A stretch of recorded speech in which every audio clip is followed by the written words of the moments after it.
Hello മക്കളെ, ISRO യുവിക പ്രോഗ്രാമിൻ്റെ registration നടന്നുകൊണ്ടിരിക്കുകയാണ്. എല്ലാവർക്കും അറിയാം. അപ്പോൾ അതിലെ ക്വിസുമായി ബന്ധപ്പെട്ട് മാത്രം ഡിസ്കസ് ചെയ്യുന്നൊരു വീഡിയോ ആണത്. കുറേ ആളുകളുടെ സംശയം ഈ സ്പേസ് ക്വിസ് എങ്ങനെ അറ്റൻഡ് ചെയ്യണം, അതിൽ എങ്ങനത്തെ ക്വസ്റ്റ്യൻസ് ആണ് ഉണ്ടാവുക, അതിൻ്റെ രജിസ്ട്രേഷൻ എങ്ങനെയാണെന്നുള്ളതൊക്കെ ഒരുപാട് സംശയങ്ങളുണ്ട്. സോ നമ്മൾ ഇന്ന് ഡിസ്കസ് ചെയ്യാൻ പോകുന്നത് സ്പേസ് ക്വിസ് എങ്ങനെ അറ്റൻഡ് ചെയ്യാം, അതിൽ നിങ്ങൾക്ക് എന്തൊക്കെ പ്രതീക്ഷിക്കാം എന്നുള്ളത് മാത്രമാണ്. സോ ഓൾറെഡി എങ്ങനെ അക്കൗണ്ട് ഉണ്ടാക്കണം, എങ്ങനെ ഇവിടെ എത്തണം, ഇതുവരെ എത്തണം എന്നുള്ള വീഡിയോ ഒക്കെ ഡീറ്റെയിൽഡ് ആയിട്ട് മറ്റൊരു വീഡിയോയിൽ ഞാൻ പറഞ്ഞിട്ടുണ്ട്. അത് നിങ്ങൾ പോയി കാണുക. സോ നിങ്ങൾ അക്കൗണ്ട് ഒക്കെ ഉണ്ടാക്കി ലോഗിൻ ചെയ്ത് ക്വിസിന് ജോയിൻ ചെയ്യാൻ റെഡി ആയിരിക്കുന്ന ആളുകളാണ്. And already you know that നമ്മൾ അക്കൗണ്ട് ക്രിയേറ്റ് ചെയ്ത് ആക്ടിവേറ്റ് ചെയ്തതിന് ശേഷം 48 ഹവേഴ്സിനുള്ളിൽ തന്നെ എക്സാം ഈ ക്വിസ് കംപ്ലീറ്റ് ചെയ്തിട്ടുണ്ടാവണം. അപ്പോൾ ഞാനിതാ അക്കൗണ്ട് ഒക്കെ ക്രിയേറ്റ് ചെയ്ത് 48 മണിക്കൂറിനുള്ളിൽ തന്നെ എക്സാം ഇതാ എഴുതാൻ പോവാണ്. ജോയിൻ ക്വിസ് കൊടുക്കുന്നു. കുറച്ച് ഇൻസ്ട്രക്ഷൻസ് അവർ അതിൻ്റെ കൂടെ കൊടുത്തിട്ടുണ്ട്. അതിൽ നിങ്ങൾ ശ്രദ്ധിക്കേണ്ട കാര്യം ഇത്രയും 48 മണിക്കൂറിനുള്ളിൽ കംപ്ലീറ്റ് ചെയ്യുക എന്നുള്ളത് മാത്രമല്ല, 3 സെക്ഷൻസ് ആയിട്ട് 10 ക്വസ്റ്റ്യൻസ് വീതം ടോട്ടൽ 30 ക്വസ്റ്റ്യൻസ് ഉണ്ടാകും. അതിൽ 30 മിനിറ്റാണ് ടൈമുള്ളൂ. ഓക്കെ, അതിൽ സെക്ഷൻ എ 10, അടുത്ത സെക്ഷൻ ബി 10, അടുത്ത സെക്ഷൻ സി 10 ക്വസ്റ്റ്യൻസ്, ടോട്ടൽ 30 ചോദ്യങ്ങളാണ് ഉള്ളത്. പക്ഷേ കുറച്ച് കാര്യങ്ങൾ നിങ്ങൾ ഇതിൽ ശ്രദ്ധിക്കാനുണ്ട്. ഒന്നെന്താണെന്ന് വെച്ച് കഴിഞ്ഞാൽ, നമ്മളൊരു ക്വസ്റ്റ്യൻ ചെയ്ത് കഴിഞ്ഞ് മുന്നോട്ട് പോവുകയാണെന്നുണ്ടെങ്കിൽ, അല്ലെങ്കിൽ ഒരു ക്വസ്റ്റ്യൻ ചെയ്യാതെ സ്കിപ്പ് ചെയ്തിട്ടൊക്കെ മുന്നോട്ട് പോയാൽ പിന്നെ തിരിച്ചു വരാനുള്ള ഓപ്ഷൻ ഇല്ല. അപ്പോൾ ഒരു ക്വസ്റ്റ്യൻ വായിച്ച് അതിൻ്റെ ആൻസർ ഏതാണെന്ന് ഉറപ്പ് വരുത്തിയിട്ട് ചെയ്തിട്ട് തന്നെ മുന്നോട്ട് പോവുക. ഇനി എല്ലാ ക്വസ്റ്റ്യനും കയറി ചെയ്യാൻ പറ്റുമോ എന്നുള്ളതാണ് അടുത്ത ചോദ്യം. സെക്ഷൻ എ എന്ന് പറയുന്നതിൽ ഒരു ആൻസർ നമ്മൾ ശരിയാക്കി കഴിഞ്ഞാൽ അതിന് +3 മാർക്ക് കിട്ടും. പക്ഷേ തെറ്റിച്ച് കഴിഞ്ഞാൽ -1 മാർക്ക് ഉണ്ട്. അപ്പോൾ അറിയാത്ത ചോദ്യങ്ങൾ ചെയ്യാൻ പാടില്ല എന്ന് ചുരുക്കം. ഓക്കെ, സെക്ഷൻ ബിയിലേക്ക് പോയി കഴിഞ്ഞാൽ അതിനേക്കാൾ ഇൻട്രസ്റ്റിംഗ് ആണ്. ഒരു ആൻസർ ശരിയായി കഴിഞ്ഞാൽ 6 മാർക്ക് കിട്ടും, +6 ആണ്. എന്നാൽ തെറ്റിക്കഴിഞ്ഞാലോ -2 ആണ്. അപ്പോൾ കുറച്ചുകൂടെ ഡേഞ്ചറസ് ആണ്. നമ്മൾ ശ്രദ്ധിച്ചിട്ട് വേണം കൈകാര്യം ചെയ്യാൻ. ലാസ്റ്റത്തെ 10 ചോദ്യങ്ങൾ സെക്ഷൻ സി എന്ന് പറയുന്നിടത്ത് ഒരു ക്വസ്റ്റ്യൻ ശരിയായാൽ +9 മാർക്കാണ്. തെറ്റിക്കഴിഞ്ഞാലോ -3. അപ്പോൾ കുറച്ചുകൂടെ ഹൈ റിസ്ക് ഹൈ റിവാർഡാണ് സെക്ഷൻ സിയിൽ വരുന്നത്. ഈ കാര്യങ്ങൾ മനസ്സിലുണ്ടായിരിക്കണം. പെട്ടെന്നൊരു ചോദ്യം കണ്ട് ചാടി കയറിയിട്ട് ഒരു ആൻസർ ചെയ്ത് നെക്സ്റ്റിലേക്ക് പോയി ഒരിക്കലും പിന്നെ തിരിച്ചു വരാൻ കഴിയില്ല. അത് നെഗറ്റീവ് ആണെന്നുണ്ടെങ്കിൽ ആ നെഗറ്റീവ് നമുക്ക് കിട്ടുകയെന്ന് ചെയ്യും. സോ വളരെ കെയർഫുൾ ആയിട്ട് തന്നെ നമ്മൾ എക്സാം എഴുതണം. ആൻഡ് എല്ലാ ക്വസ്റ്റ്യൻസും കെയർഫുൾ ആയിട്ട് വായിക്കാൻ നിങ്ങളോട് പറഞ്ഞിട്ടുണ്ട്. ഏതെങ്കിലും ഒരു ക്വസ്റ്റ്യൻ നമുക്ക് അറിയില്ലെങ്കിൽ അത് വിട്ട് കളയാം, 0 മാർക്കാണ്, പ്രത്യേകിച്ച് പെനാൽറ്റി ഒന്നുമില്ല. ആൻഡ് ലോഗിൻ ചെയ്ത് കഴിഞ്ഞ് നമ്മൾ എക്സാം സ്റ്റാർട്ട് ചെയ്ത് കഴിഞ്ഞാൽ ആ അരമണിക്കൂറിനുള്ളിൽ തന്നെ അത് കംപ്ലീറ്റ് ചെയ്യണം. പിന്നെ അത് പോസ് ചെയ്തിട്ട് ബാക്കി രാത്രി ചെയ്യാനൊന്നും കഴിയില്ല. ഒറ്റ അറ്റംപ്റ്റിൽ തന്നെ അത് കംപ്ലീറ്റ് ചെയ്യണം. ആൻഡ് ഇവർ പ്രത്യേകം പറയുന്നുണ്ട്, ഓൺലൈൻ എക്സാം ആയതുകൊണ്ട് തന്നെ നമ്മുടെ ഡിവൈസുകളിലൊക്കെ ചാർജ് ഉണ്ടെന്ന് നമ്മൾ ഉറപ്പുവരുത്തണം. നമ്മുടെ ഇൻ്റർനെറ്റ് കണക്ഷൻ നല്ലതാണെന്ന് നമ്മൾ ഉറപ്പുവരുത്തണം.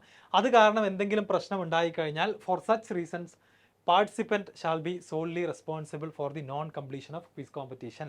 എന്ന് വെച്ചാൽ ഈ പ്രശ്നങ്ങളൊക്കെ കൊണ്ട് നിങ്ങൾക്ക് എക്സാം ക്വിസ് കംപ്ലീറ്റ് ചെയ്യാൻ പറ്റിയിട്ടില്ല എന്നുണ്ടെങ്കിൽ അതിൻ്റെ ഉത്തരവാദി കുട്ടികളാണ് മാത്രമാണെന്നാണ് അവർ പറഞ്ഞിട്ടുള്ളത്. അപ്പോൾ ഏതൊരു ഓൺലൈൻ എക്സാം ആണെന്നുണ്ടെങ്കിലും ഈ കാര്യം നമ്മൾ ടേക്ക് കെയർ ചെയ്യേണ്ട കാര്യമാണ്. Okay, in case of any error in the question, confusion of ക്വസ്റ്റ്യൻസിൽ ഉണ്ടെന്നുണ്ടെങ്കിൽ അതിൻ്റെ ഇംഗ്ലീഷ് വേർഷൻ ഓപ്ഷൻസുമായിരിക്കും ഫൈനലായിട്ട് കൺസിഡർ ചെയ്യാൻ പോകുന്നത്. സോ നമ്മൾ സ്റ്റാർട്ട് ചെയ്യുകയാണെന്നുണ്ടെങ്കിൽ ഇതാണ് നമ്മുടെ സ്റ്റാർട്ടിംഗ് പേജ്. ഓൾറെഡി യുവികയ്ക്ക് വേണ്ടി നിങ്ങൾ ഉണ്ടാക്കിയിട്ടുള്ള ഇമെയിൽ ID ആൻഡ് പാസ്വേഡാണ് ഇവിടെയും എൻ്റർ ചെയ്യേണ്ടത്. അതിനി മറന്നു പോകണ്ട. ഫസ്റ്റ് തന്നെ നമ്മൾ ക്രിയേറ്റ് ചെയ്യുന്ന ആ ഒരു account email ID and password കൊടുക്കുക. ഈ ഒരു കാണുന്ന ക്യാരക്ടേഴ്സും കൊടുത്തുകൊണ്ട് നിങ്ങൾക്ക് ലോഗിൻ ചെയ്യാം. ലോഗിൻ ചെയ്ത് കഴിഞ്ഞാൽ പിന്നെ നിങ്ങളെ വെൽക്കം ചെയ്യാൻ പോകുന്നത് ഇതുപോലത്തെ ഒരു പേജാണ്. Take a space quiz to test your knowledge in space science and technology. So space science and technology, പിന്നെ കുറച്ച് മാത്തമാറ്റിക്സ് ക്വസ്റ്റ്യൻസ് ആണ് യൂഷ്വലി ഉണ്ടാവാറുള്ളത്. ആ നെക്സ്റ്റ് പേജിൽ നമ്മൾ പാർട്ടിസിപ്പേറ്റ് ഇൻ ക്വിസ് കൊടുത്തു കഴിഞ്ഞാൽ നമ്മളിത് അടുത്ത പേജിലേക്ക് പോവുകയാണ്. നമ്പർ ഓഫ് അറ്റംപ്റ്റ്, ഒരൊറ്റ അറ്റംപ്റ്റ് മാത്രമേ ഉണ്ടായിരിക്കുള്ളൂ. 30 മിനിറ്റാണ് സമയം. ഓക്കെ, ക്വിസിൻ്റെ കുറച്ച് സാമ്പിൾ ക്വസ്റ്റ്യൻസ്. ഇത് ആക്ച്വലി കഴിഞ്ഞ വർഷം വന്നിട്ടുള്ള ക്വിസിൻ്റെ സാമ്പിൾ ചോദ്യങ്ങളാണ്. ഓരോരുത്തർക്കും ഓരോ ചോദ്യങ്ങളാണ് ആക്ച്വലി ഉണ്ടാവുക.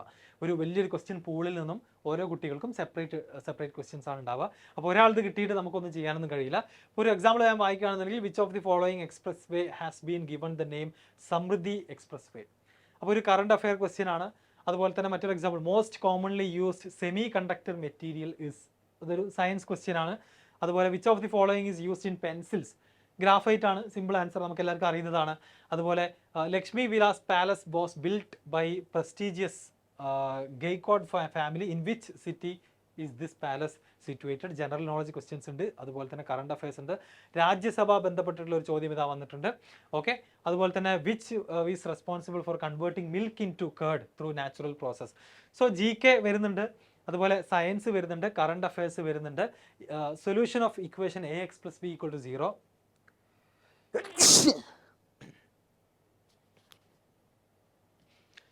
ഒരു ട്രയാങ്കിളിൻ്റെ ക്വസ്റ്റ്യൻ ഉണ്ട്, അതൊക്കെ മാത്സിലെ ക്വസ്റ്റ്യൻസ് ആണ്.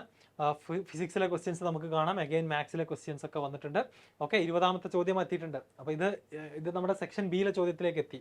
ഡിഗ്രി ഓഫ് പോളിനോമിയൽ, മെറ്റൽസ് ഉണ്ട്, so mental ability type of ചോദ്യങ്ങളുണ്ട്. സോ അങ്ങനെ ഒരുപാട് ഇന്ത്യയിലെ പ്രൈവറ്റ് ബാങ്ക് സെക്ടറിനെ പറ്റി ചോദ്യം. സോ ഏകദേശം ഒരു ഐഡിയ എല്ലാവർക്കും കിട്ടിയെന്ന് വിചാരിക്കുന്നു. മാത്സ് ഉണ്ട്, സയൻസ് ഉണ്ട്, GK, കറണ്ട് അഫയേഴ്സ്, അതുപോലെ തന്നെ സ്പേസ് അല്ലെങ്കിൽ നമ്മുടെ ISROയുടെ മിഷൻസ് ഒക്കെ റിലേറ്റഡ് ആയിട്ടുള്ള ചോദ്യങ്ങളും ഇതിൽ വരാറുണ്ട്. ഓക്കെ, അതെല്ലാം കംപ്ലീറ്റ് ചെയ്ത് കഴിഞ്ഞാൽ നമുക്ക് നമ്മൾ കൊടുത്ത് സബ്മിറ്റ് ചെയ്യാനുള്ള ഓപ്ഷൻ ഇവിടെ വരും. ഫൈനലി 30ാമത്തെ ക്വസ്റ്റ്യൻ കഴിഞ്ഞാൽ സബ്മിറ്റ് എന്നുള്ള ഓപ്ഷൻ കാണാൻ പറ്റും. അത് കൊടുക്കുന്നതോടുകൂടി എന്ത് ചെയ്യാണ്, നമ്മുടെ സ്പേസ് ക്വിസ് അവിടെ കംപ്ലീറ്റ് ആവുകയാണ്. ഓക്കെ, അപ്പോൾ ഇതിൽ നമുക്ക് ജസ്റ്റ് കാണാം ഏതൊക്കെ ചോദ്യങ്ങൾ നമ്മൾ സേവ് ചെയ്തിട്ടുണ്ട് എന്നുള്ളതൊക്കെ കൃത്യമായിട്ട് ജസ്റ്റ് കാണാമെന്ന് മാത്രം. Submit all and finish. ഒരു ചോദ്യത്തിലേക്ക് നമുക്ക് തിരിച്ചു പോയിട്ട് ഓപ്ഷൻസ് ചേഞ്ച് ചെയ്യാനോ ഒന്നും കഴിയില്ല. ഫൈനലി ഈ ഒരു സബ്മിറ്റ് ഓൾ ആൻഡ് ഫിനിഷ് എന്ന് പറയുന്ന ഒരു ഓപ്ഷൻ കൊടുത്തു കഴിഞ്ഞാൽ നമ്മുടെ സ്പേസ് ക്വിസ് അവിടെ എന്താകും, കംപ്ലീറ്റഡ് ആകും. ഓക്കെ, അപ്പോൾ ഇത്രയുമാണ് എന്തിൽ ചെയ്യാനുള്ളത്, സ്പേസ് ക്വിസിലുള്ളത്. അത് കഴിഞ്ഞ് നിങ്ങൾ ഈ ഒരു പേജിലേക്ക് എത്തുകയാണെന്നുണ്ടെങ്കിൽ അവിടെ നിങ്ങൾക്ക് you have successfully participated in space quiz, to proceed further please click on the next button to continue your registration എന്നുള്ള ഒരു പേജ് വരും. ഓക്കെ, അത് സ്പേസ് ക്വിസ് കംപ്ലീറ്റ് ചെയ്താലാണ് ഇവിടെ നെക്സ്റ്റ് ക്ലിക്ക് ചെയ്യുന്നതോട് കൂടിയിട്ട് ഞാൻ നേരത്തെ മറ്റ് വീഡിയോയിൽ പറഞ്ഞ പോലെ തന്നെ നമ്മുടെ പേഴ്സണൽ ഡീറ്റെയിൽസ്, സ്കൂൾ ഡീറ്റെയിൽസ്, കാര്യങ്ങളൊക്കെ ഫില്ല് ചെയ്യാനുള്ള ആ ഒരു പേജിലേക്ക് നമ്മൾ പോകും.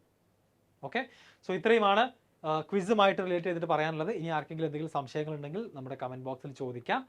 എങ്ങനത്തെ ക്വസ്റ്റ്യൻസ് ആണ് വരിക എന്നുള്ളൊരു ഐഡിയ എല്ലാവർക്കും കിട്ടിയിട്ടുണ്ടായിരിക്കും. ഓരോരുത്തർക്കും ഓരോ ചോദ്യങ്ങളാണ്. അപ്പോൾ ഇതിന് കൂടുതൽ പ്രിപ്പയർ ചെയ്യാനൊന്നുമില്ല. 8ലും 9ലൊക്കെ നിങ്ങളൊരു ആസ് എ സ്റ്റുഡൻറ്റ് സ്കൂളിലും മറ്റൊക്കെ പഠിച്ചിട്ടുള്ള ഒരു ബേസിക് നോളജ് എല്ലാവർക്കും ഉണ്ട് അല്ലേ. അപ്പോൾ ആ ഒരു നോളജ് വെച്ചിട്ട് തന്നെ നമുക്ക് എന്ത് ചെയ്യാൻ പറ്റും, ഇത് ആൻസർ ചെയ്യാവുന്നതാണ്. അതുപോലെ ഏറ്റവും ലേറ്റസ്റ്റ് ആയിട്ട് ISROയുടെ കഴിഞ്ഞ നമുക്കറിയാം ചന്ദ്രയാൻ്റെ ന്യൂസ് ഉണ്ടായിരുന്നു 2023. അതുപോലെ തന്നെ പുതിയൊരു അപ്കമിങ് ഒരു വളരെ ഇമ്പോർട്ടൻ്റ് ആയിട്ടുള്ള സ്പേസ് മിഷൻ ISROയുടെ നടക്കാൻ പോകുന്നുണ്ട്.